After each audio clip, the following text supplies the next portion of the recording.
Nandiyan na siya. Sino? Ang girlfriend ko, Tito. Siya ang girlfriend ko. Hi. Sakto lang ang dating ko, hindi ba? Si Tito Alfredo. Tito, siya si Rosalinda. Umupo ka muna, mahal ko.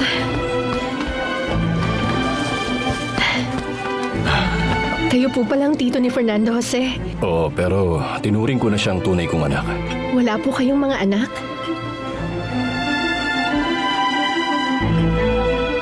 Totoo ba? Malaya na ako. Nasa abogado mo na ang mga papeles para sa paglaya mo. Makakaalis ka na sa lugar na to pagkatapos ng 2 o 3 araw. Kung ganon, makakaalis na ako rito. Parang isang panaginip lang, hindi ba? Pero may 5 taon pang natitira sa sentensya ko, senyora. Pinatawad ka na nila dahil nakita nilang kabutihan mo. O Diyos ko, pero bakit? Pero ano, Soledad? Saan ako pupunta paglabas ko rito? Wala akong mga anak. Single pa tong si Tito Alfredo. Hindi pa siya nakakahanap ng isang babaeng katulad mo. At ma-in love tulad ko. Kung paano ako na-in love sa'yo. Anong gusto mong inumin? Wala, wag na Fernando Jose. Dumaan lang ako sandali para makasama ka. Pero babalik na ako sa trabaho.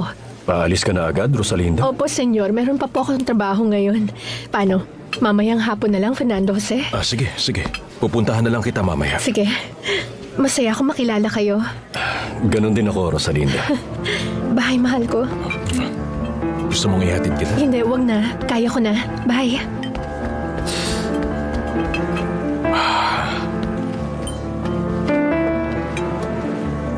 Ano pong masasabi niyo sa kanya? Bumalik ka na sa bahay kung nasaan ang pamilya mo. Wala akong bahay. Wala rin akong pamilya. Walang naghihintay sa akin sa labas. Ang kapatid mo. Patay na si Dolores. Kaya naman... Ay, pasensya na, hindi ko alam.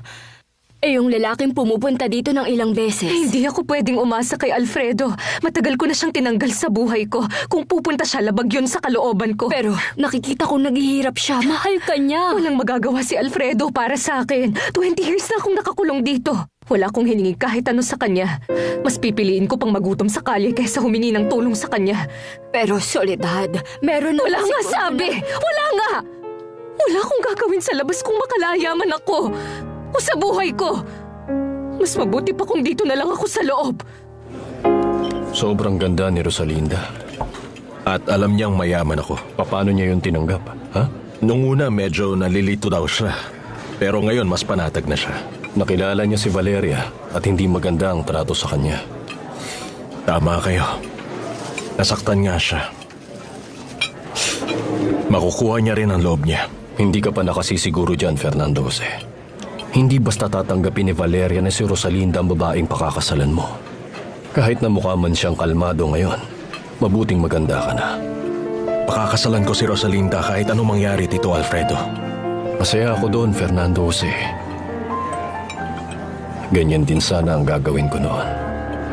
Kung naging matapang lang ako, sana hindi ako malungkot ngayon at nag-iisa sa buhay. Hindi ko pa rin nakakalimutan ang minamahal ko.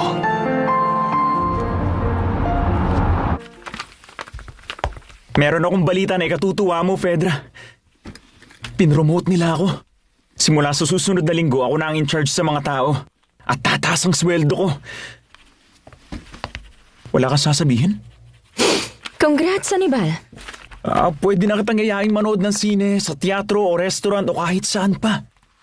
Hindi mo alam kung gaano ako kasaya. Nga pala, merong party sa bahay ng parents ko mamaya para sa pamangkin ko. At invited ka. Kung gusto mo, pwede kitang sunduin. Gusto mo ba? Okay lang. Wala akong appointments mamaya.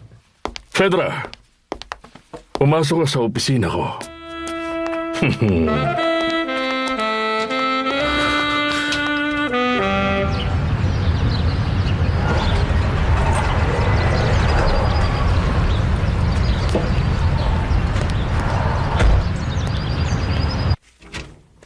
Mawalang galang na, senyora. Ilang beses ko ba sasabihin sa'yo na huwag kang papasok nang hindi kumakatok? Wala ka bang utak? Pero kasi... Balang araw pag naubos ang pasensya ko sa'yo, i-report kita sa otoridad na magpapabalik sa'yo sa bansa mo. Wag po, senyora. Pakiusap. Huwag niyo pong gagawin yun. Ano bang gusto mo, ha? Nasa baba po ngayon si Consular Medina. Papuntahin mo sa sala, bigyan ng kape at hintayin ka mo ko. Opo, senyora. Pero hindi niyo naman po ako isusumbong sa mga otoridad. Tama po ba ako? Gawin mo na, Alcira. Sumunod ka na lang. Opo, masusunod po, senyora.